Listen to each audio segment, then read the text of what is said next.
Testing, testing. 1, 2, 3. I forgot to click the right button. Hold on. It's your gal, Juliberry! Oh, the thing is still blurry. Bruh, I have no idea what's wrong with my streams. I definitely need to fix something on my end. Do y'all see how pixelated that is? Holy cow. But alas, we must continue on. Hello, Scope. Hello, Pepper. Hello, Asexual in Space. First-time chatter. Welcome. Boom Boom Girl. Hello. Welcome. Trumpet Girl. Hi. And another first-time chatter, Ghost 4040. Hello. And Trumpet Girl, thank you so much for the subscribble. Oh my gosh, 6 months. Holy cow. What the heck? Oh my god. Oh, and we got some biddies already? Hello, thank you so much. Astral Gremlin, thank you. I really appreciate that. Hello, Finn. Hello, Rory. Oh my goodness. Half a year, Poggies. That's insane. That's insane. I genuinely apologize for the quality of the stream. I have no idea what's wrong with it. I'm definitely gonna try and look in to see what's wrong with it on my end. It could be something with my graphics card. Sandra, hi, I'm new here. I've listened to you on your story on YouTube. Well, welcome from YouTube. Oh my goodness, Sandra, I'm so happy to have you guys here. Hi, Nelly. Oh my goodness. Hello, hello. I'm gonna fix this graphics card thing if it's the last thing that I can, it's the last thing I do. Grr. But alas, this is not a stream for watching. This is mostly a stream for listening. This is, in fact, SBI Sunday. And all you new fellers that are here, go ahead and join the Discord if you're not in it already. You'll get pings for everything. I was playing Minecraft and clicked the stream the moment it popped up on the oh my goodness, love Minecraft. Shout out to the Minecrafts, you know? Oh my goodness. Thank you so much for the lurk scope. Holy cow. Guys, I have no idea what I'm gonna be reading today. I have no idea. The podcast was amazing, by the way. Oh my gosh, you listened to it? Guys, I'm in a podcast. I'm in a podcast with 4 of my friends. Nelly, Game Huntress, Johnny Jean, Alico, and Kit Stage. We're all in a podcast together. So that's our YouTube if y'all want to go subscribe to it. We just posted our first episode on Friday, and we'll be recording again soon. Yes, yes, yes. I love your streams. I'm usually busy when you're streaming nowadays. Oh my goodness. Well, I'm glad you got to come in and watch. You're so excited? Get pumped. Get so pumped, guys. Oh my gosh. All right. Again, I apologize for the quality of the stream. I always like to put out my best work for you guys, but alas, sometimes things are just out of my control. I'm definitely going to try and look in to see what's wrong with my graphics card, because I think that might be what's doing it sad. But, guys, I have no idea what I want to read to you guys today, so I might need your help picking something out, because I have some ideas. I have some ideas in my tabs already, but I kind of need some opinions. It's the people's choice, you know? My family's on quarantine, so you're stuck in your room. Oh my goodness. Well, I'm glad I can entertain you while you're stuck in your room. Well, my nail color, thank you! Oh my goodness, I painted my nails and my toenails are the same color. I've been needing some color on my nails for a while, so I'm glad I got to do that.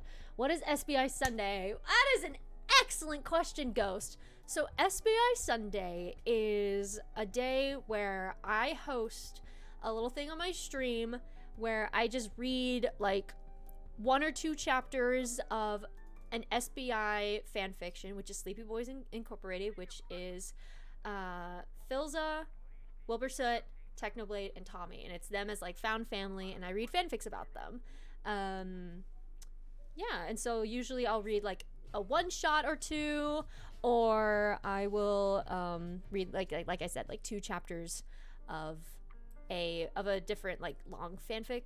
But yeah. Oh my goodness, hi Christy, hello. Oh my goodness, I'm so happy to see all your shining faces. How are we? I hope the weekend has treated you well. I hope that the rest of this week is well to you as well. Also, hello, the hidden masked child. Yo, stream. I know, stream. It is a streaming moment. I'm gonna open this up. But yeah, if y'all have any advice on how to get the quality on my stream better, please let me know, because they have not looked like this in a hot minute. Hi, Sari. Hello, Sari. Sari Soleil. Hello. Who could have foreseen this? Literally just got out of VC with you, but slay. Went to a wedding this week and saw goats. Dude, goats are funny. Goats are funny. Shout out to the goats. The greatest of all time. I ain't ever heard of any other farm animal besides goats.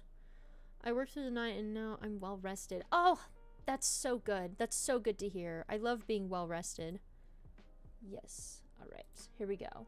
Okay. I'm going to read out some fic ideas. So all of these are at least around 10K words. So we might only be able to read one. Yo, first time live. Hello, Swim. Welcome. Both lockergirl and Sircantus posted one-shots today. Okay. I actually have Sircantus's fic pulled up.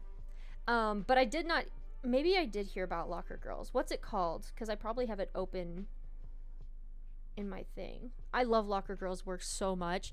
Did you see, okay, where is it? It's the one where like Tommy paints as like a kid. It's on my YouTube. Live on a farm and we have goats and pigs. That's so sweet. What? I love that. Where is it? My kid could paint that. Yeah. So apparently, lockergirl went in. Hold on. Can I share my screen?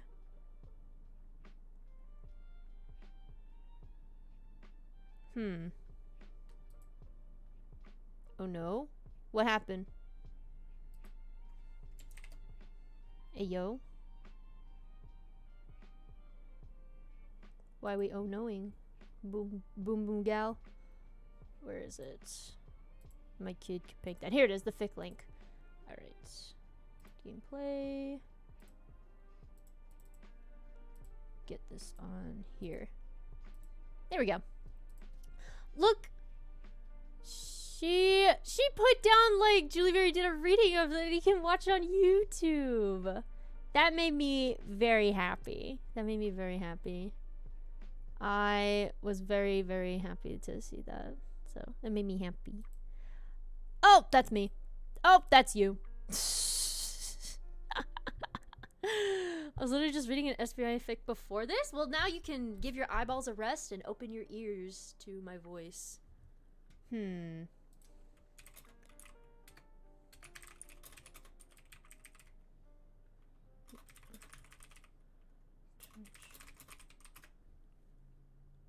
Okay. My bit rate is too low. Is that it? Interesting. My bit rate is too low. Well, again, this is something I gotta fix off stream. I can't let it bother me. Okay. I was gonna go look at Locker Girl stuff. That's what I was. Locker Girl. Alright, let's see what...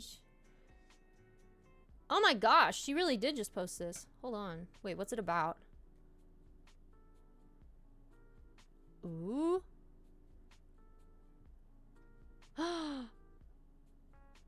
Can I ask you a question before you read a story? If not, okay. Yeah, go ahead, ask away. I'm still reading like these tags.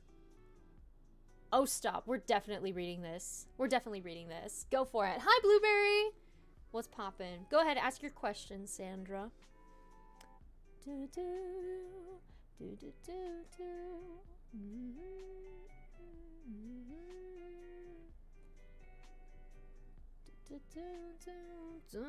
Oh yeah, we're definitely reading Locker Girl's fanfic, and if we have time, we'll read Sircantus's as well, because I've been reading a lot of Sircantus lately, and he makes me very happy. Guys, Sircantus followed me back on Instagram the other day. Literally, what a lad. What a little lad. Oh my gosh. Alright. So this is... Do you like Harry Potter movie or not? And who is your favorite Harry Potter actor? I wasn't really big on Harry Potter, like, growing up. But my favorite movie... Probably Prisoner of Azkaban. And my favorite Harry Potter actor... I don't really have a favorite actor since I wasn't that into it. But they're all fantastic. It means I don't hate them, of course. But yeah, I was definitely more of a Star Wars gal growing up. Alright, shall I put on the lore music? Because I really want to read this fic. It's like, oh my goodness. I'm so excited to listen to crochet a toddler blanket. Ah, that's so exciting. My roommate loves to crochet. My roommate loves to crochet. Okay, hold on. Let me put on my lore playlist. Alright, be quiet, Steven Universe. We're getting angsty now. Oh my goodness. If you could be any drink from a cafe, which drink would you be? Probably something lemon and blueberry flavored. Like blueberry lemonade. Like that. Who's your favorite Dream SMP? Like my favorite character? Character Tommy. I saw that Sircantus put a new fig out last night. Yes! Yes, it's a zombie apocalypse one. And if we have time, we'll definitely read it. Alright. This is for Locker Girl. This is for my beloved. Alright, so this is... Okay, show warnings. No warnings, so we're safe.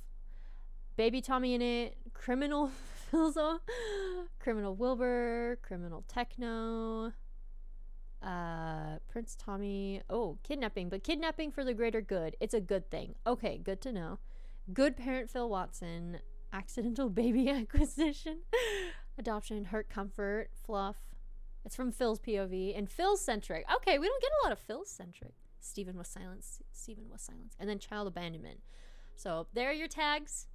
If you feel uncomfortable at any time, it's okay to take a break. You're totally safe. Who's your favorite from the Dream Team? None. I don't really involve myself in Dream Team content anymore. Only in fan fiction, if they're the villains, of course. Alright. We're gonna get into it. So y'all, relax, lie down, get a pillow, get a blanket, get comfortable, and enjoy the show. True Gold, 4 months old, by Locker Girl. I heard, the stranger slurred, sloshing a bit of his beer onto Phil's boot, that those SBI bastards are gonna show the king what he's got coming. They're gonna steal his most valuable treasure, apparently. Phil grimaced. You don't say. Yeah, the man nodded, spilling yet more beer. Phil managed to avoid the splash this time. The king hired extra guards to watch the crown jewels because of it. You can believe me, mister. My cousin works in the castle. Or, Phil, Wilbur, and Techno steal the king's most valuable treasure. Have you read Butterfly Rain? No, I have not, because it makes me sad. Sari's in Blinky mode. Good, good, good. Hi, Ginger. Happy late birthday. I know I said it on your birthday, but like still, happy birthday. Hearts in chat. All right, here we go. Phil? Who is this? It's Wilbur. Wilbur had, as always, made things more difficult than they needed to be. Make the font bigger so I can read it. The plan had been simple. Steal the kingdom's crown jewels. The current king was corrupted and prejudiced, ruthless in a way that conveyed only laziness and ineptitude. And Phil had been itching to bring him down a few pegs, my bad. His family, Wilbur and Techno, had felt the same way, hatching various plans involving assassination attempts and political kidnappings. In the end, robbery had been the more elegant solution. It was perfect. Losing the crown jewels would be an efficient blow to the king's pride and legitimacy, as well as an easy way for Phil to line his pockets. Plenty of neighboring kingdoms would be watering at the mouth to buy the valuables, either to hide them in their vaults or wear them as a political power play. Just the idea of the king seeing his own crown jewels across the table at a diplomatic meeting made Phil giddy with satisfaction. But then his son Wilbur, always the showman, had to go and open his mouth. A few misplaced brags had quickly turned into a city's worth of rumors. Now the whole kingdom knew about the plan. Phil had even heard it himself, whispered coyly in the corner of a tavern. I heard, the stranger slurred, sloshing a bit of his beer onto Phil's boot. Those SBI bastards are going to show the king what he's got coming. They're going to steal his most valuable treasure, apparently. Phil grimaced. You don't say. Yeah, the man nodded, spilling yet more beer. Phil managed to avoid the splash this time. The king hired The king hired extra guards to watch the crown jewels because of it. You can believe me, mister. My cousin works in the castle. At that moment, the conversation was cut off by the man's sudden need to empty his stomach. Phil placed a few coins on the bar and left without excusing himself. If Phil hadn't loved Wilbur with every ounce of his soul, he might have done something that he regretted. As it was, he just went home and revised a few of his plans. It would take a miracle to even touch the crown jewels now. Luckily, miracles were Phil's specialty. A week later, everything had been set in motion. All 3 SBI thieves climbed through the windows of the castle, immediately going their separate ways. This evening was just reconnaissance. They'd slip in, take note of the castle's upgraded security, and then slip back out, entirely undetected. That way, when they finally followed through with their heist, they'd do it on the best possible footing. Wait, I'm back. What is the fic? Oh, we're reading the one by Lockergirl. It's right here.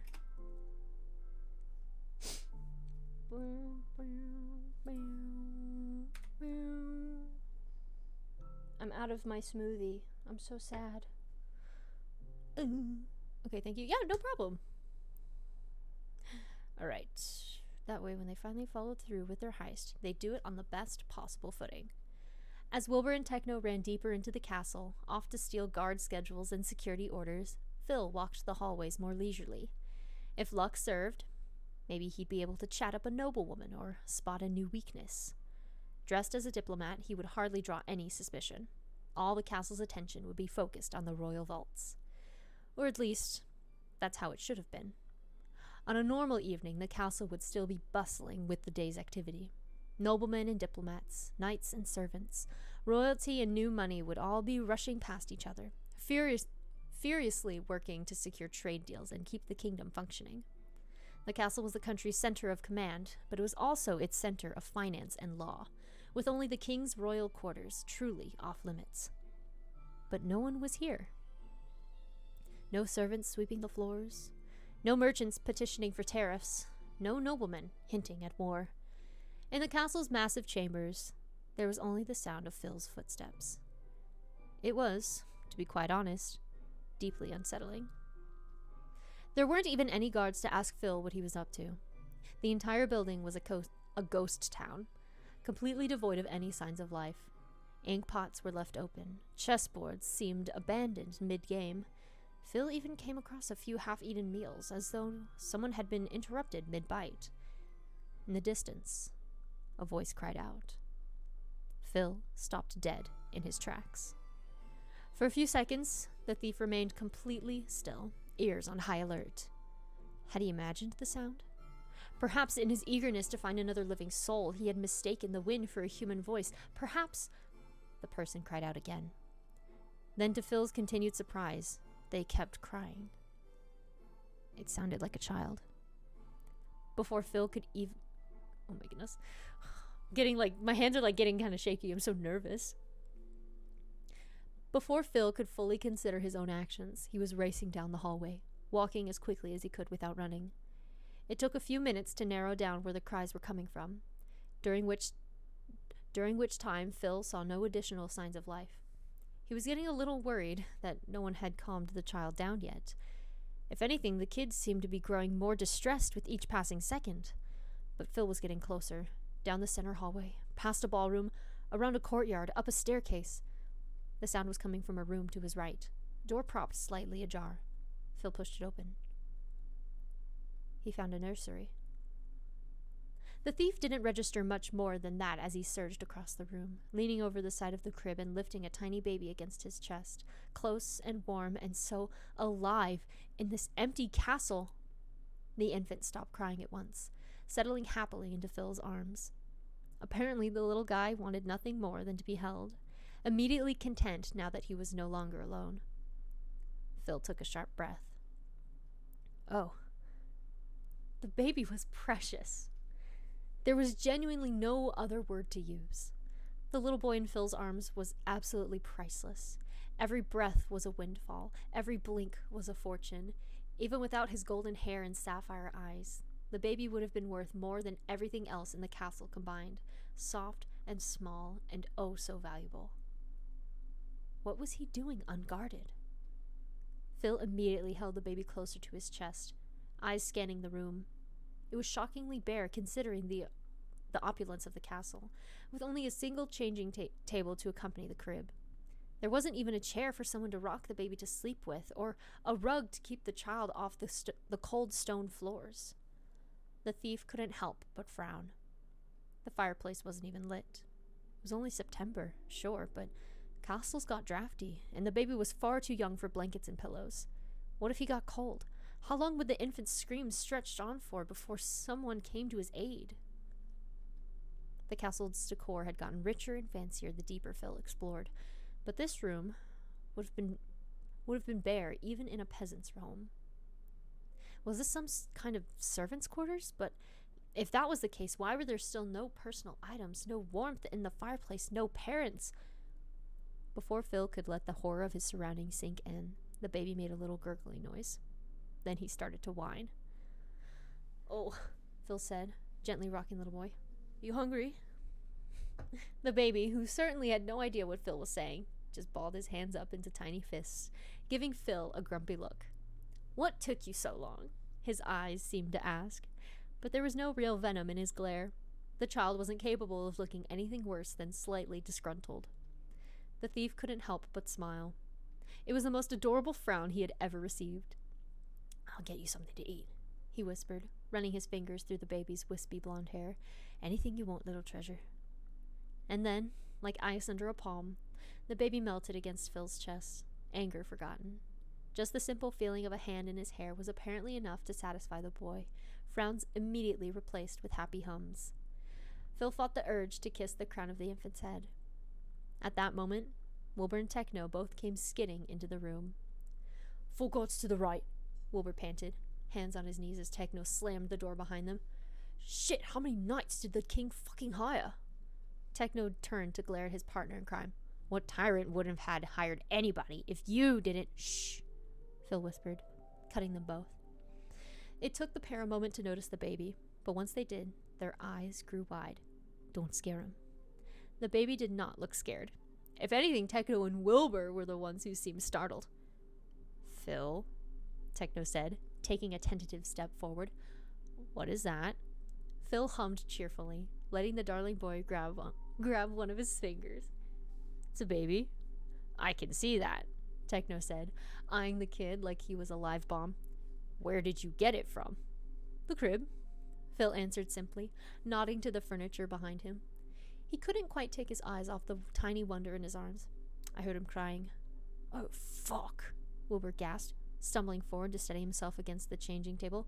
"Is that the prince?" Phil had heard a thing or two about the kingdom's newborn heir. There had been a week of festivities after his birth, complete with fireworks and dancing. Despite the continued lack of a queen, all of the commoners were vaguely relieved that their king had finally had a son, guaranteeing some promise of longevity for the people and their homeland. Festivals like that were a criminal's dream. Everyone had been so distracted. Phil and his boys had made a killing. Techno made a choking noise. "You're telling me that's Prince Theseus? I forgot how to say his name. I'm failing as a SBI fan. "You're telling me that's Prince Theseus?" he asked, head shooting towards Wilbur. "Phil's holding the crown prince?" "Doesn't look like a Theseus," Phil said softly, watching the prince teethe on his tiny fist. "Such a big name for a little guy." "Techno," Wilbur said, apprehension clear in his voice. "Right," Phil announced. "Right," Techno announced, already stepping back towards the door. "We're leaving. Phil, put the baby down." Phil's grip around Prince Theseus tightened. "We can't just leave him here," Phil insisted. "We have to at least light the fire. It's getting colder, and he's too little for blankets." Techno groaned, running his hands down his face. "We don't have time for this," he said, grabbing Wilbur's arm to pull him towards the doorway. "Phil, just put the baby in the crib. He'll be fine." But that wasn't true, was it? The baby had been crying for several minutes, loud enough for half the castle to hear, but no one else had come running. Only Phil. How long would little Theseus have wept for, if Phil hadn't rushed to his side? How long would he have been alone, confused and isolated, staring up at the ceiling as he slowly grew weaker instead of bigger? Prince Theseus made a little bah noise, squirming slightly in Phil's arms. He seemed to be trying to clap his hands together, though his tiny palms kept missing their targets. Phil took a shaky breath, unable to hide his smile. How could something so little be so perfect? All at once, the thief's confusion was replaced by a creeping sense of dread. "Boys," he asked, words slow, "did you find anyone else in the castle?" Techno and Wilbur shared a look. "About 6 guards by the castle vault," Techno reported, "and another 24 patrolling the halls. But they don't go too far. No one else." He didn't need to say more than that. Phil understood. The castle, usually bursting with life, had been emptied. Evacuated, probably. The king, who had always been a coward, had heard of their plans and made the first move. Phil sighed. "The crown jewels aren't in the vault right now, are they?" Wilbur shook his head, having the decency to look embarrassed. "They're probably hiding with the king." And yet the tiny prince, too small to even crawl to the edge of his crib, was in Phil's arms, babbling like a little diplomat, like he was overjoyed to finally be listened to. The king had made sure that his crown jewels were safe, but in his haste, he'd forgotten his son. It was unforgivable. Phil knew the man to be a tyrant and a monster, but he hadn't inspected this. Suddenly Theseus yawned, wide and big, and yet somehow still so small. For some reason, that settled it.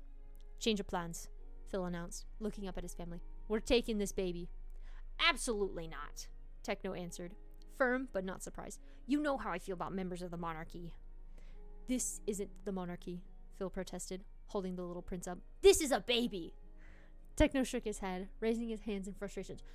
No, this is exactly what happened when you found Wilbur," he said, words sounding strangely close to an accusation. "You said it'd just be a few days, and now we've been stuck with him for a decade." Wilbur startled slightly, clearly offended. "Hey, I don't care if the baby looks lonely," Techno said, verbally putting his foot down. "I'm not raising another child. I love you, Wilbur, but one was enough." "This isn't like me at all," Wilbur insisted. "I was 14 when you guys found me, fucker. They evacuated the entire castle," Phil interrupted, looking down at Theseus. "In a rush, clearly, since they left so many valuable things behind." He brushed a little bit of the baby's hair back, letting his fingers catch in the boy's golden waves. "The little guy still seems in good spirits, so it's probably only been a few hours since they forgot about him." Techno shook his head. So, Phil answered. "How long until they remember him? Long enough for him to stop crying? Long enough to let him starve?" The words were like a bucket of ice water over Techno and Wilbur. Phil shook his head. "You boys said it yourself. If we ignore the few guards, there's no one else here. It might be days before someone checks on him again." His back straightened. "I, for one, am not willing to test that theory." At that, Phil marched over to the doorway, gently placing the prince into Techno's arms. The man made a panicked "heh" noise. The man made a panicked "heh" sound as he registered the new weight, looking up at Phil with uncharacteristic panic. But his leader wasn't paying attention to him anymore. Instead, Phil was scouring the room, throwing open the drawers of the changing table. "Not a lot of diapers, but we can get more of those ourselves," he announced, grabbing what meager supplies there were. "We can turn our spare room into a nursery." "Wilbur," Techno said, sounding downright terrified. "Will, you gotta take this thing from me. I'm going to drop it." "No way," Wilbur replied. "If you hand him to me, I'll drop him on purpose." Phil wasn't worried about any of that. The boys would warm up to Theseus soon enough. They had always been fond of little things you could steal away, and the prince was still small enough to fit snugly inside their jackets. Pockets, too, if they wore something baggy enough. Room looted, Phil walked back over to the baby, plucking him gently from Techno's arms. "What do you think?" he asked, holding the infant up to his boys. "I think it's about time we recruited a new member to our team.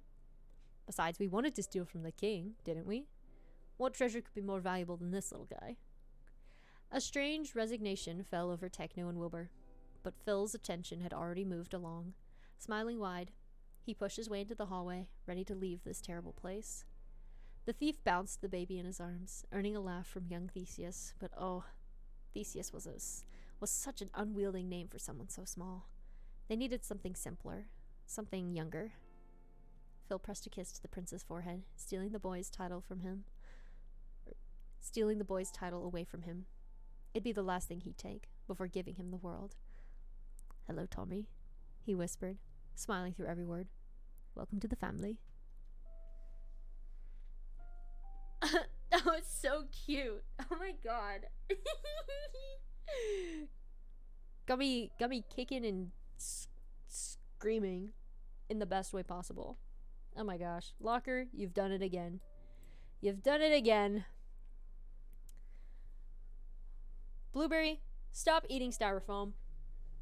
Oh my gosh. Oh my goodness. Oh my gosh. Loco Laka. What's poppin'? First time chatter. What fic is this? This was called 4 months something. Hold on. True Gold, 4 months old. Oh my goodness. Here, I'll give you the link again. There you go. That was the fic we just read. It was by Lockergirl, a mutual of mine on Twitter. I love fics a lot. I'm gonna bookmark that. Boop. Yo, hi Clover. Hello, hello. Oh my goodness. Will you ever read that story? Oh, is that what you were asking? I probably won't read Butterfly Rain, because it's also kind of long and I don't like neglecting Tommy fics. But I appreciate you asking about it. Yeah. So shout out to Locker Girl. She slayed, honestly. Oh my god, it's time to be real. Guys, do you want to be in my be real? Y'all, everyone say hi, be real. Everyone say hello to the be real. I love Techno being scared to hold him. Oh my gosh, that literally had my whole heart. Literally screaming and crying. Oh my gosh, no way. Domino's Pizza is emailing me? I feel so loved. Might get some pizza now. Look guys, it's you. Slay. Okay, ready? 3, 2, 1. Cheese! Oh my gosh, y'all are so cute!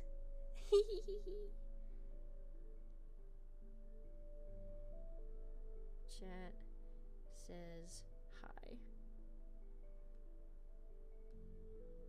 Oh my god. Alright, what time is it? Okay, I got time for one more.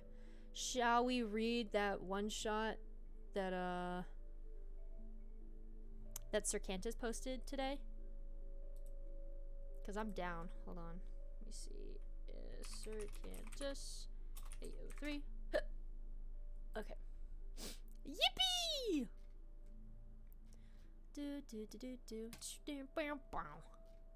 Till sunrise or forevermore. Yeah, I think this one. It's very twins duo centric is what I remember. And then yeah. Yeah, no way. Oh my god. Oh.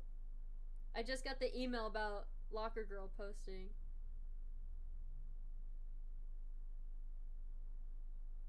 Okay.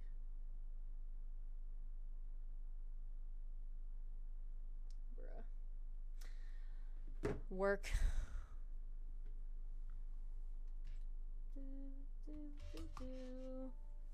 Alright, I have no idea what this is about. I wish you can read mine, but I don't know how to. I don't know how. I love to read some James P. and write a story for one day. I'm sorry, I don't understand what you're trying to say, Sandra. I'm sorry. I'm having trouble understanding what you're trying to tell me. But I have, if you ever want to listen to more stuff, I got a VODs channel where I do all sorts of readings. So if you ever want to find some more stuff over there, please feel free. Okay. I have no idea what this fic is about, but we're gonna read it. We're gonna read it, guys. Okay, here we go. So, alternate universe, zombie apocalypse, platonic cuddling, hurt comfort. Wilbur Soot needs a hug. He gets a very nice hug. Oh, good. He's touch-starved. Technoblade's protective. Phil is protective. That moment when Will is just such a sad, wet cat that Techno is like, well, I just have to pity him. Sad, wet cat Wilbur supremacy. I did not even know that that was a tag until now. He's just a sad, pathetic scrunkle. Brother adoption speed run. Oh, heck yeah. Oh, heck yeah. I'm down for adoption. Alright. The music's kind of loud in my ears. That's better. Okay. So this is called Till Sunrise, or Forevermore, by Sircantus. Alright, here's the thing. The summary. Some of the bullets hit the ground near Will, sending dirt flying, making Will's heart jump right into his throat. Fuck, fuck, fuck! He yells, and he lunges for better cover nearby, only to fall short and collapse into the ground as something tears across the side of his head. Sharp and burning thought. Oh my god. Sharp and burning hot. He screams. He falls. And then he shrieks even higher when hands grab him and yank him to the side. Or it's a zombie apocalypse. Traumatized scrunkles plus very cold environment equals hugs for warmth and also spontaneous adoption. Yes, exactly. Exactly. Hidden mask. He's a little shrinky eye. Watch how hard I can self-project. Slams fake down. Sorry, you gotta go. Good stream, though. Oh, thank you so much for popping in, Ghost. I hope you had a good time. Have a good rest of your day. Bye. Alright, here we go. Time to traumatize Wilbur Soot once again. In a fanfic, of course. Alright. I want to write a story from Dream SB, but I can't spell. I hope one day you... Oh, it's okay, Sandra. I hope one day too. You're okay. Alright, here we go. Wilbur doesn't mean to be caught up in it. That might as well be his entire slogan for the past 3 months, and then some. He doesn't mean to get involved. He doesn't mean to cause trouble. He doesn't intend to get wrapped up in other survivors' shit. Because never in the history of ever has that ended well. Will is an optimist most days, to a worrying degree that doesn't even make sense in a world like this. But even he knows that this was pushing it. Even him, with his stupid, naive mind looking for the best in people, looking for any people at all, knows that this was a bad idea. And he should have moved on and left it alone. But of course, he didn't. He couldn't. Even if humanity is technically fucked, his humanity is not dead. It's late into the night and it is absolutely freezing. The season's starting to shift towards winter. Wilbur shivers underneath the layer of his shitty jacket and rubs his hands over his arms, trying to gather some sort of heat. When he huffs, he can see his breath in the air and he resists the strong urge to find shelter within one of the buildings around him, to curl up and sleep until the warmer sunrise. It's safer traveling at night. It's more quiet, easier to hide if any trouble comes his way. And hiding is his best bet, because he isn't a fighter. The only con to it, though, is that the relentless cold. It's always biting at him, sinking deep into his bones and refusing to let go. He would make a fire to fight off the chill, but he doesn't have the supplies for that. His backpack practically empty on his shoulders, and he doesn't know how to start a fire anyway. The only thing he's got is the simple solution of constant walking, staying on the move so that his limbs won't freeze during the night, and he won't fall asleep and never wake up. He's practically become nocturnal within the past week. It's a working system, but he misses the warm mornings, the bright afternoons, any part of the day that isn't a lingering sunset or an oncoming sunrise. He misses being warm, mostly. It's like he's never fucking warm. Another shiver drags up his spine, and Will grits his teeth, trying to keep the chattering of his jaw at bay. He brings his hands up to warm his mouth and blows softly at his fingers, glad that his breath still keeps warm, even with the cold all around him. After a short minute of trying to thaw his hands, he sticks them back into his pockets and walks a little faster down the street. The town is deserted, as most towns tend to be. There hasn't been a single zombie in sight, not one groan, so Will assumes they either all migrated, or this was just one of the towns that the army cleared when the shit first started going down. Judging by the sheer amount of wreckage on the buildings around him, cars flipped over to the sides and the streets empty and perfect for military vehicles to ride through, he guesses it's the latter. Zombies are murderous, but they aren't this destructive.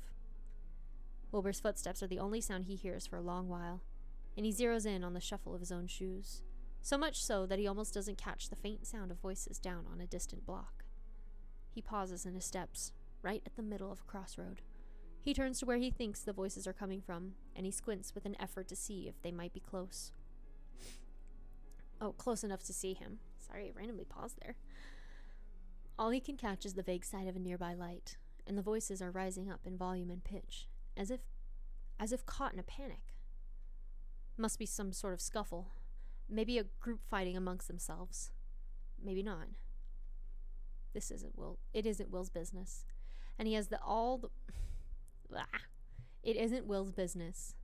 And he has all the right to fuck off and keep walking. He doesn't. He lingers in place, straining his ears to try and figure out what the yelling is about. He takes a step closer, in the wrong direction, curiosity giving him a start, and then the stubborn, stupid worry in his chest keeping him going. He looks down the road where he was originally planning to go. Oh my gosh. My eyeballs are like doing the thing where they skip ahead too fast, and I'm like missing it. Alright. He looks down the road where he was originally planning to go. He chews at his chapped lip, ruining the skin there even more, his hands grabbing and squeezing at the straps of his backpack. Then he goes and walks towards the voices, like a dumbass. Will sticks to the shadows and breaks out into a silent sort of run, moving quickly, but carefully. He stays near the walls, weaves around the cover of old abandoned cars, and the voices of strangers grow clearer against his ears. He can make out the tone now, make out their words. It's nothing nice. Fucking bastards! Someone far off hisses, and Wilbur runs up behind a car, now close enough that the light is stretching onto the street around him. He pokes his head over, eyes wide. There's what looks to be 5 people in total. 3 on their feet, 2 down on their knees, hands in the air. There's weapons pointed at them, and one of the standing people is looking through an old worn backpack.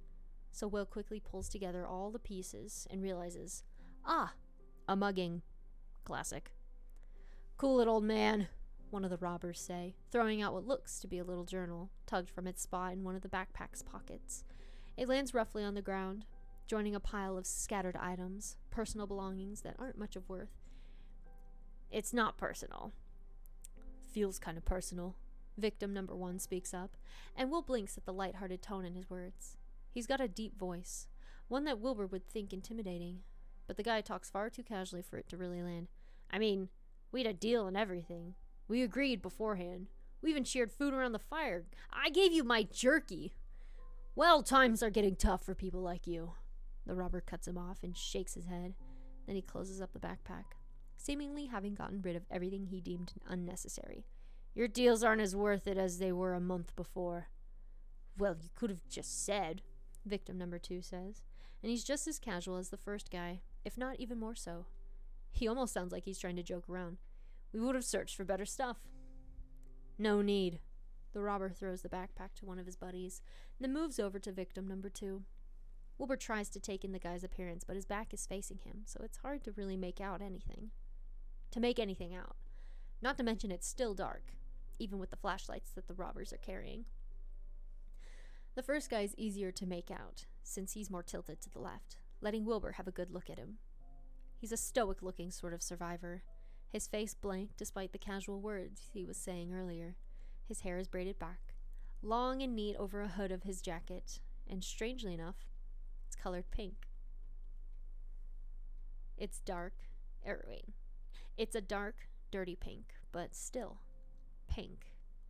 Wilbur doesn't think he's ever seen a guy with dyed pink hair, and he's a little impressed for this guy to manage such a thing in the apocalypse. That's memorable. It's a new fond fact, and Wilbur names the guy Pink Hair Guy in his head. I have my own men now. You were my Mabu. Racks of fire. Thank you so much for the raid. Welcome, welcome, raiders. Socks for the coffee cup. Thank you so much for the follow. Rax, how was your stream? Oh my gosh. Long time no speak, pal. How you been? How you been doing? Oh my god, we're just chilling here reading some SBI fanfiction. What were you up to on your stream? Oh my gosh. Bro, I started taking a 3D modeling class and I immediately thought about your Hypixel like island. Oh my gosh. Bro. I made a freaking fruit bowl for a project the other day.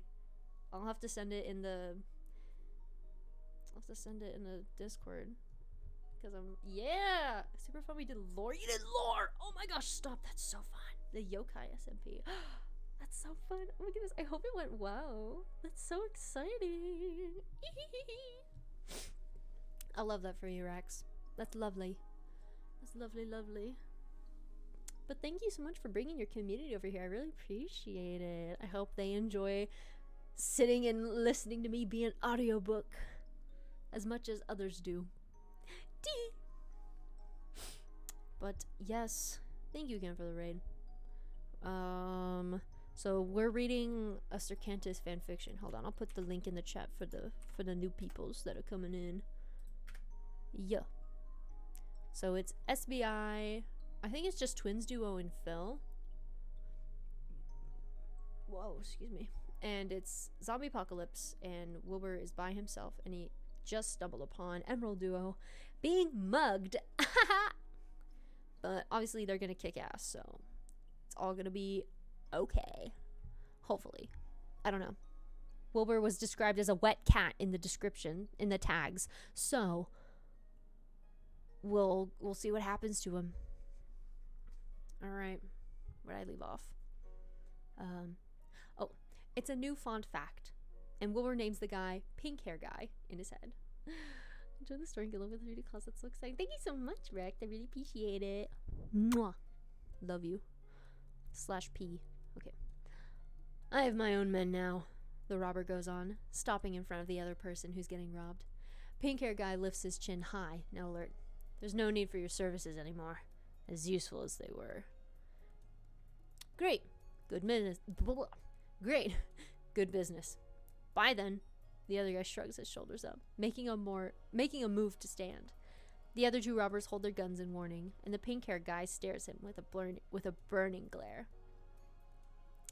Phil, pink-haired guy says. Wilbur takes the name and slots it into his mind before he even has the chance to regret it. He hasn't even seen the guy's face properly. He hasn't even met him. He's just witnessing them getting robbed, but already there's a sliver of connection. Already, he's worried for a stranger he's never met. Worried if he's going to get hurt. We'll just go. Phil stands slowly, hands still raised, his eyes kept on the robber in front of him. Take our services elsewhere if you don't want them. The robber shakes his head, reaching behind him and pulling a gun. Wilbur can't help it. He lets out a tiny gasp, his heart dropping into his stomach. And let you cause all the trouble? Phil, pink hair guy repeats again, and the word is stressed. Wilbur is feeling stressed with him. Phil doesn't even kneel back down. He stays standing, stays calm. Even when the barrel of the gun gets lifted to his face. Phil, don't you fucking dare! Wilbur jerks forward, stopping in place with his heartbeat pounding in his ears. He can't watch somebody die tonight. He can't let Phil die tonight. Don't move! One of the robbers yell, rushing closer with their guns, and Phil holds out a hand. For a guy who's supposed to be getting mugged, he holds a commanding sort of air with his robbers. The men listen to the gesture. Then they falter where they are, like they're upset at the fact they've listened. We'll just go, Phil repeats. Part ways and say goodbye. You want to walk away from this. I know how you both are, Phil. You two don't ever go quietly. There's a shift in the mood then, and Wilbur knows what's coming. He can see it in the tension within Phil's shoulders, and the harsh look within the robber's eyes. The gun is being lifted, with purpose, and Wilbur doesn't think. He doesn't even consider the fucking consequences. He grabs at anything close to him, which happens to be a stray brick, and stands to his feet, slamming it into the windshield of the car in front of him. The shattering of glass is loud enough to catch everyone's attention, loud enough to give Phil a chance to yank the gun out from the robber's hands and turn it on them instead. A gunshot rings through the air, not a second after Wilbur breaks the glass, and he rushes off in an effort to run, hearing the commotion rise. "Phil!" someone yells, and there's another crash of glass, as if someone's taken a rock and thrown it, only to miss and hit the building window instead. "Techno, run! Go!" Wilbur sprints off, trying to escape the situation entirely, trying to get out of range. But he's not forgotten. Even with the start of the chaos, bullets whiz past his head, rising shouts being pointed at his back. More voices join into the air, yelling questions at what happened, what went wrong, yelling at Wilbur to declare who he is. He hears more bullets fly past, and he falls hard on his knees, crawling across the dirt as fast as he can, trying not to let himself be an easy target. "Come on out, you motherfucker!" someone yells, chasing after Will, firing again and again, far too close. "You want to fight? You want—" Their voice cuts off with a scream of pain, something having stopped them. Will really doesn't want to stick around to find out. "Shoot him! Shoot him!" one of the men orders, and the gunfire starts up again in a fury. "Fucking kill him!" Some of the bullets hits the ground near Will, sending dirt flying, making Will's heart jump right into his throat. "Fuck, fuck, fuck!" he yells, and he lunges for better cover nearby, only to fall short and collapse into the ground as something tears across the side of his head, sharp and burning hot. He screams. He falls. And then he shrieks even higher when hands grab him and yank him to the side. His feet skid across the dirt as he tries to swipe behind him at his attacker. A hand presses over his mouth, muffling his screaming. "Stop it, stop it!" the stranger yells, trying to grab at his swinging hands.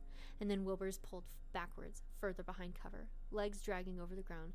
One of the robbers yelled out in pain again, the gunfire lessening just a bit. "Easy, easy, I'm not gonna kill you. I'm not gonna kill you, calm down."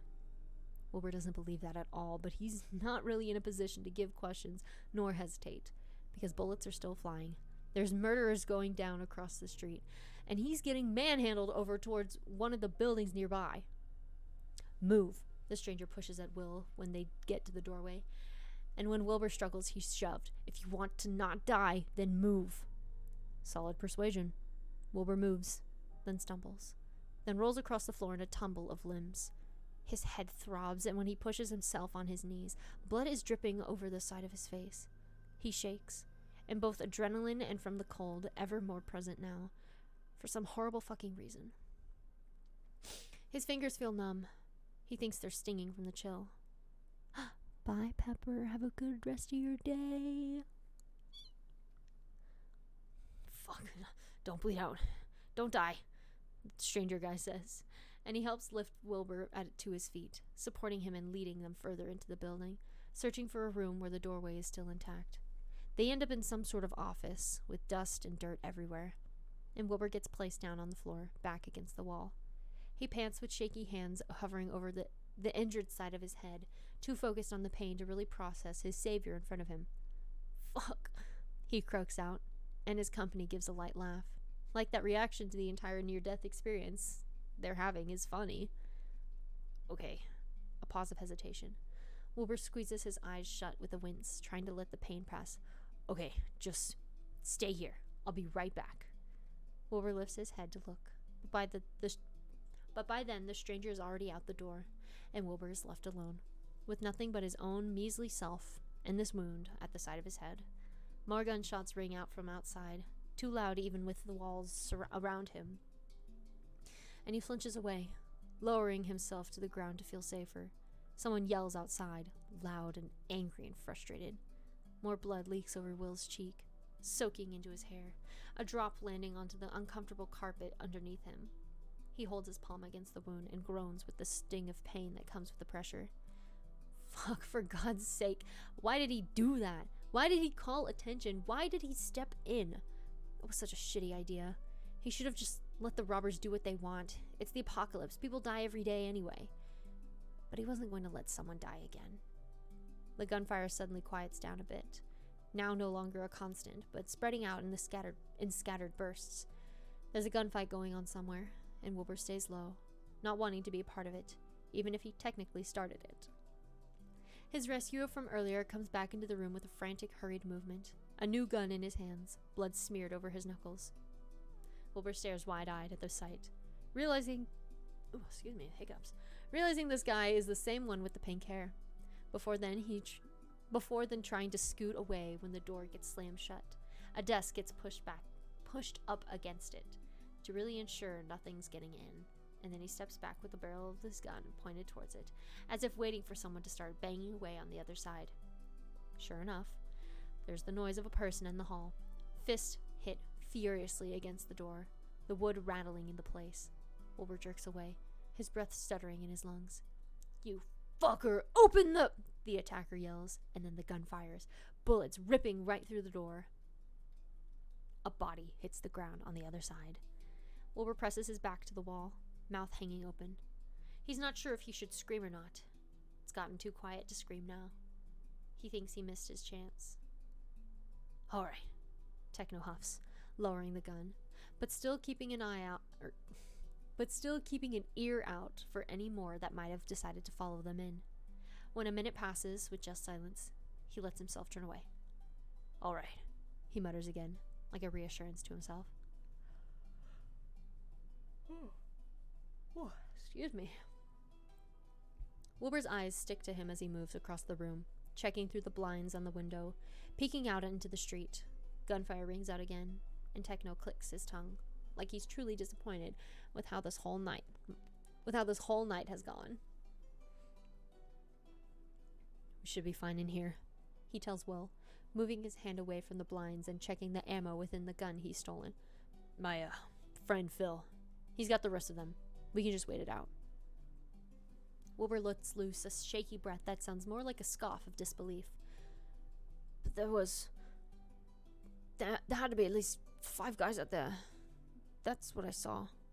Phil's outnumbered. Oh wait, that's still Techno talking. I'm silly. I'm trying to make Techno British. My bad. He's the only American representation I got within the SBI. I gotta do him justice, you know?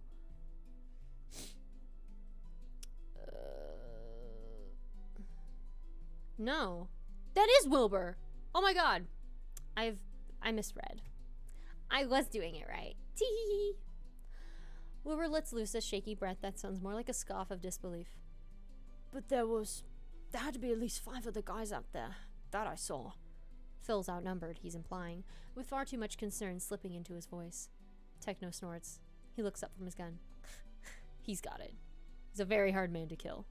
He smiles like that's an inside joke, and then the smile falters into a stony expression at the sight of the trail of blood on Will's face. He comes closer, and Wilbur holds a hand out, stammering through the rush of panic. Wait, don't!" Wilbur lifts his arm out, pressing back against the wall, and Techno slows. He holds up a hand too, like an agreement to peace, a truce. "I'm not hurting you," Techno carefully responds, and he moves again, more slowly, kneeling down in front of Will, leaning to the side to try and see past Will's bloody hand. "I'm not gonna hurt you. I'm not going to hurt you." Wilbur breathes out, lowering his arm and letting it drop to his side. It's not like he'd be able to hold the guy back. "Yeah?" he asks, skeptical. Techno nods solemnly. "I owe you." Wilbur scrunches his face up with confusion, his mind not quite catching up. All the action from tonight had made it hard to think, and he's also kind of bleeding out of his head, and that with the pain of the cold, his knees aching from falling earlier, the fear simmering through his skin. He's not the most thoughtful right now. He doesn't have a clue as to why this stranger would think he needs to repay anything. Technoblade places his weapon behind him, firmly out of Will's reach. And then he lifts his hands up, hovering them by Will's head like a sort of question for permission. Wilbur stares at him, but doesn't swat him away, so Techno moves again, tugging at Wilbur's wrist so that he can pull his hand off and try to see the full damage. His fingertips are warm, and Will wonders offhandedly if that's from the gun. His stomach twists with the metal image of that body sitting in the hallway, not even cold yet. "That glass shattering, that was you," Techno says quietly, like he's just pieced it all together. Wilbur's gaze drifts to the hand holding onto his wrist, and he can't look away. You saw us. You gave Phil an opening. I. Wilbur impulsively wants to shake his head and lie, say something like, nope, not me, wrong guy. Usually getting wrapped up in other people's business makes trouble. But having the gratitude of a survivor, one able to stand his own ground against bandits, at that, is probably a good idea. So the truth is a better option. Yeah, I did. I don't leave favors unpaid, Techno says, like it's a simple set-in-stone fact of his being. Wilbur feels another token of admiration for the guy, impressed by someone having a moral code and sticking to it. Techno reaches his other hand closer and pushes Wilbur's head to the side, making him tilt his chin away, so that he can poke at Will's hair and try to get a proper look at where he's bleeding. Will winces with a noise of discomfort, trying to lean away, trying to lean closer. He's not sure what to do. He's never been shot. He's never had a stranger poke at his gunshot wound. Or poke at a gunshot wound. But I also really don't want to owe anyone anything right now, so Techno goes on, trailing off with a short sigh. Okay, how about this? You're not in the best shape. The streets aren't exactly quiet right now, so I'll stay here and make sure you stay alive until sunrise. Then you can head on your way without an issue in the morning. Is that a deal? Wilbur blinks down at the ground, with painful old hope stabbing through his chest, a near sort of nostalgia running through him. The scene rhymes with another night, so many years ago, when all this started and he was on his own, with his first blood on his hands. He blinks quickly to fight away against the burning in his eyes, the grief trying to fill up his throat. Fuck. As he processes the words, Techno finally lets go of his wrist to pull his own sleeve over the curve of his palm. He presses the fabric against Will's wound. Wilbur jerks in place and hisses with pain. Pretty sure it's just a graze wound, Techno tells him, upon hearing the sound of complaint. It should stop the bleeding in a bit. Right, Wilbur whispers, although he wasn't sure of that. Now relief is crashing into him alongside the rapid loss of adrenaline, and oh, is it devastating. He begins to truly realize what this guy is offering, and Wilbur knows he should be remembering the whole stranger danger rule, but he's always been really fucking bad at that. And the idea of having someone actually keep an eye out for him, even just for one night, sounds incredibly tempting. It's too good to give up, especially for a night as shitty as this one. It's been too long. Right, I would like to stay alive, Wilbur continues. That sounds like a deal. That's a sound deal. Seems equal. A life for a life. Techno nods. I'm good with that. It's fair. Wilbur agrees, giving a tiny nod. I just gotta make it through the night. Then I'll be out of your hair. This guy knows how to work a gun. He knows how to fight. He knows how to kill. And that's leagues better than what Wilbur does, which is usually just run and hide until the danger has passed. With bandits currently running around town and Wilbur being injured, the promise of protection, if only for a few hours at most, is fucking fantastic. Techno presses his sleeve more firmly against Will's head, the other hand over Will's hairline to keep him still. Wilbur stares a hole into the floor, not daring to move, all his energy sapping out of him now that the worst has come and gone, and the most of his worries are now thrown into someone else's hands. Techno shifts and to sit a bit more comfortably, an awkward sort of air now sticking to him. I'm Technoblade, he says abruptly, and Wilbur wrinkles his nose, adding that name with the countless others in his head. Technoblade and Phil. 2 more names, 2 more people. Wilbur, he replies, and Technoblade hums, like he approves of that name. Were you traveling with anyone else, Wilbur? No. That comes out a little more bitter than Will hoped. It's just me. I heard the commotion and got curious, and then, well, he shrugs. Well, Techno repeats, but there's a hint of amusement with it, and his lips quirk into a near smile. Wilbur bites his tongue, trying desperately to crush the rising joy in his stomach at getting someone to smile. He hopes strongly that he'll stop bleeding out of his head pretty soon. They sit there for a few minutes more, gunshots echoing out every now and then. Phil apparently going out on a hunting spree while they sit here bunkered down in an old office place. Eventually, Technoblade pulls his sleeve away with caution, Wilbur making his face at the sting, uncomfortable with the way his hair is stuck to his scalp with blood. I think it's lessened now, Techno says, and as soon as he's sure of it, he grabs his gun and stands up on his feet, heading over to the window to check out the blinds again. Wilbur leans his head forward and touches gingerly at the wound, flinching away from his own fingers and deciding he'll just try and ignore that to the best of his ability until sunrise. He can't do much about it at the moment. "What now?" he asks, and Techno lifts his shoulders up as an answer, eyes glued to the streets. "We wait. Phil might be taking his time, considering how pissed off he was." Wilbur frowns. "He sounded calm enough when you guys were bargaining," he argues, and Technoblade huffs with a slight shake of his head. Wilbur remembers then that he doesn't know these people at all. While Techno is being ever so gracious and extending an offer of protection for saving their lives, that doesn't mean they're exactly the best of people. Phil did have an off-putting sort of vibe around him. Maybe he's off torturing some poor bastard right now, gathering proper revenge. Will wouldn't be surprised. He pulls his knees up to his chest, resting his chin onto the top of his legs and giving a quiet sigh. His head hurts. Although the bleeding has pretty much stopped, it still leaves an aching throb that makes him want to pass out and not wake up until the conditions get better. He resists the urge to poke at his wound. A shiver suddenly runs up his spine, and he frowns with the wave of intense annoyance coming over him. They're out of the worst of the cold while in this room, but that doesn't mean it's anything near warm. In fact, now that Wilbur's sitting still, fully calming down, the chill is getting a perfect chance to sink back in again, to freeze him down to the bone, and he can't even walk it off. Copium, Wilbur, copium. He rubs the front of his legs and tries to ignore the sound of another gunshot ringing out in the street. Technoblade gives a stray glance to him before looking back at the window, but then he pauses and takes another glance, this time keeping his attention on Will. Wilbur keeps his eyes on the ground and ignores it. He's just going to tough it out and sit here and enjoy the fact that nothing will kill him tonight. His fingers tap against the curve of his knees, a small tune running through his head as he passingly thinks of old memories, trusted faces, and familiar names sitting around a fire.